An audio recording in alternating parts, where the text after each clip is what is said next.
Are they breadcrumbing you? Stop it now.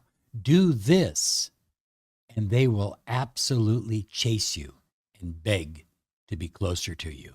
Hi, everyone. Robert Zink, your miracle mentor and alchemy success coach. And today we are soaring high. Like a big, beautiful eagle, we're always flying in the direction of your dreams and goals. High flyers, are you being breadcrumbed? Are you being treated like a little bird, chasing after the little crumbs of bread, looking for more attention, begging for more attention, hoping for more attention, praying for more attention, but never seeming to get it? That's going to change right now after this video. So breadcrumbing is where someone, often a specific person, is giving you little bits of attention. Here's a little bit more. Oh, I'm going to call you for 2 minutes today. A little bit more. And they give you a little bit of attention here, a little bit of attention there, just enough to keep you hooked. As a matter of fact, high flyers, the motivation behind breadcrumbing, even if the person isn't consciously aware that they're doing it, is to keep you hooked, to keep the breadcrumber in a safe space. I'm safe because my victim sits there and waits for breadcrumbs. Have you or are you in that situation?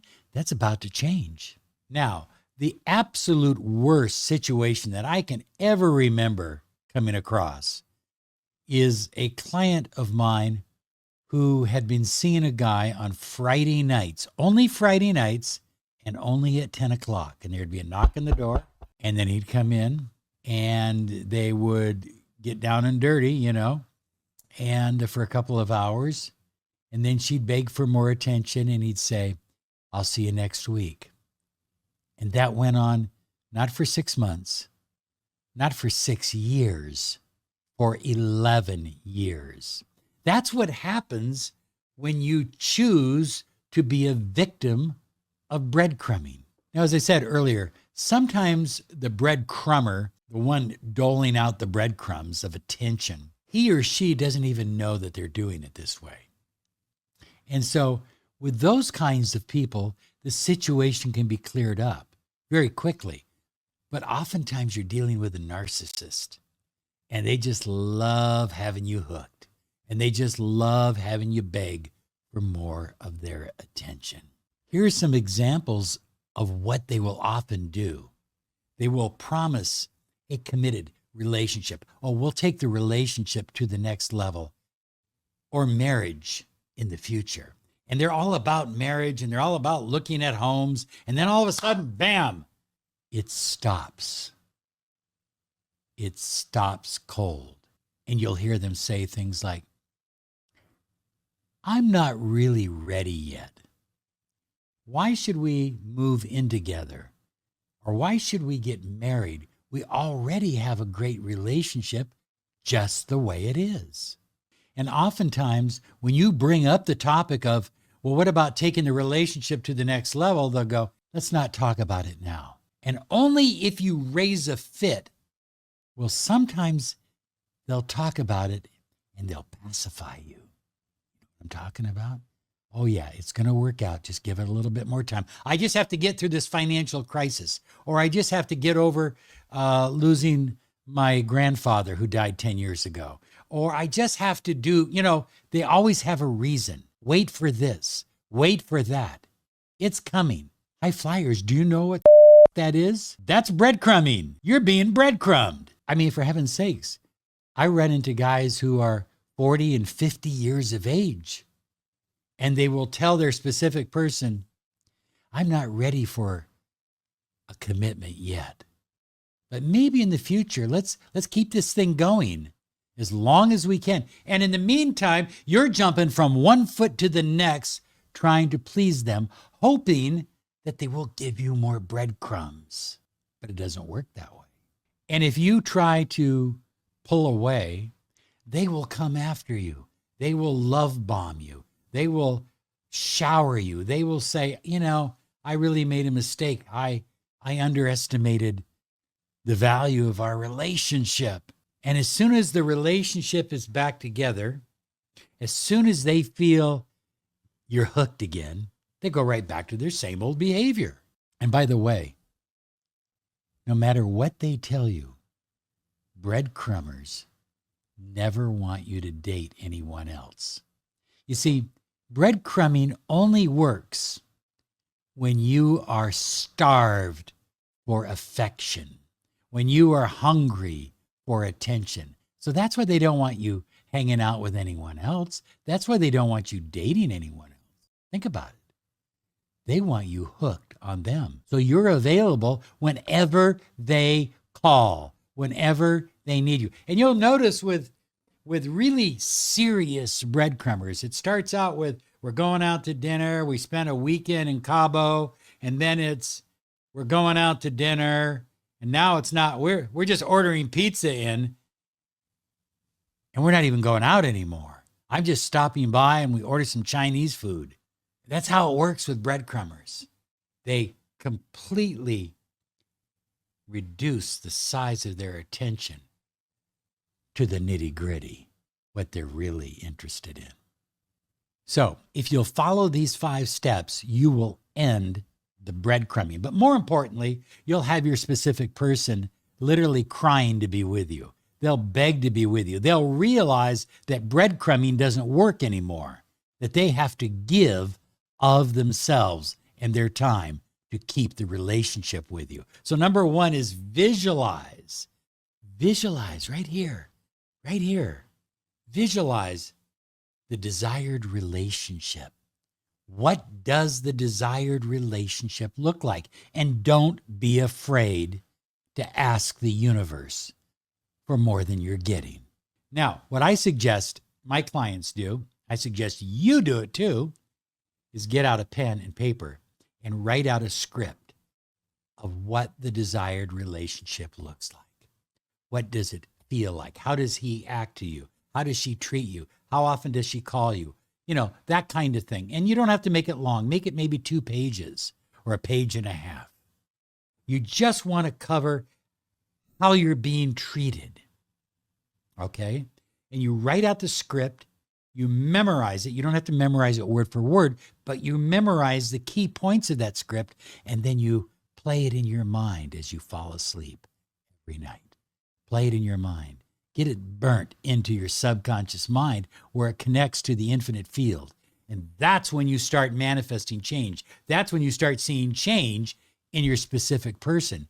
That's when your specific person starts giving you an entire loaf of bread instead of a crumb.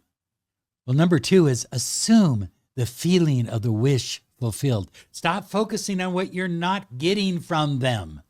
Because, look, the more you focus on what you're not getting from them, the more you're going to continue to get exactly that. You need to focus on receiving what you desire from them and feeling it. What does it feel like? And really get caught up in the feelings. And you can do this at the same time that you're visualizing. So you can combine the two together. That's why writing out that script is so important. It's kind of like a little miniature movie, a theater of the mind, if you will. And then you assume the feelings that go along with getting that surprising phone call, wishing you a good morning or whatever. Okay. Having them show up and bring you. And look at high flyers. If you're at the breadcrumbing stage, I know we're talking about the wish fulfilled and what it feels like. But don't go right to, I know Neville says to do this. I kind of disagree. Go to the next level. So right now, if you're just dating and you're being breadcrumbed, you don't want to go to the marriage scene, but you might want to go to the scene where they're calling you every day, where they're taking you places, where you're going on vacations together, or you might want to go to the scene where the two of you are moving in together. Do you see what I'm saying? That's very important, or an engagement ring, if that's important to you. See, there's a lot of wishes fulfilled on the step to where you really want it to be. Focus on the next wish, the next step. What would you like to see? How would you like it to play out? How would you like to be treated? And focus on the feeling.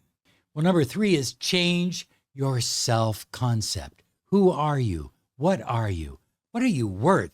Are you the person on the pedestal, or are you the bird, pecking for crumbs? Who are you? Define yourself a little bit. Look yourself in the mirror for 60 to 90 seconds every morning and say, I am worthy of the love that I desire. I am worthy of abundance and happiness and health and joy, and I expect it. I absolutely expect it because I am worthy of it. Say this affirmation right now.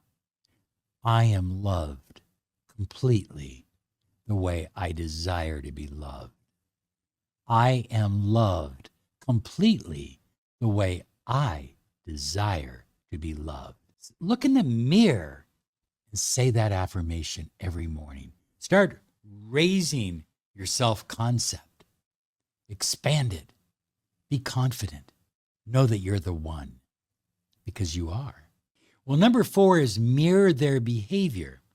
So, I'm not just talking about mimicking, I'm talking about mirroring. So if they're calling you often, call them often. If they don't text you for 3 days, don't text and ask what's wrong, or where have you been, or haven't heard from you, or is everything okay? God, that's the worst one. Is everything okay? Come on, you'll hear if everything's not okay. Trust me. So don't do that. Whatever they give to you, mirror it with the same kind of behavior. If they're very loving and affectionate with you, be loving and affectionate with them. If they're kind of distant and just giving you a little breadcrumb, be distant, give them a little breadcrumb back, and go your way. You need to mirror their behavior, because then they start to learn. It's just a Pavlovian thing, but it's also subconscious. They learn that by changing their behavior, you change yours. And that's the only way they're going to get what they want. Well, number 5 is, after you've done the 4 first steps, and you've done them for a week, maybe 2 weeks, then you're at the point of sitting down and having a serious talk. And in advance, you should have set boundaries in your mind. What are reasonable boundaries? If you weren't in this relationship and you were advising yourself, what boundaries would you advise to have? And you need to sit down, set some boundaries, and say, this is how I feel when I'm being treated this way. And that's a boundary I'm not going to cross anymore. You set an absolute line, and then, listen to me, you don't cross it. You do not cross it. Very important. Because, look, if you set a boundary and then you keep giving in on the boundary, well, and you're teaching them that you'll give in all the time. Does that make sense? So follow these 5 steps. They absolutely work. Now, this next video is going to help you if you're in a relationship and it's not quite gelling, it's not quite coming together. Maybe there's some negativity in between the two of you. It will help you overcome that. And all you have to do is listen once. Here it is.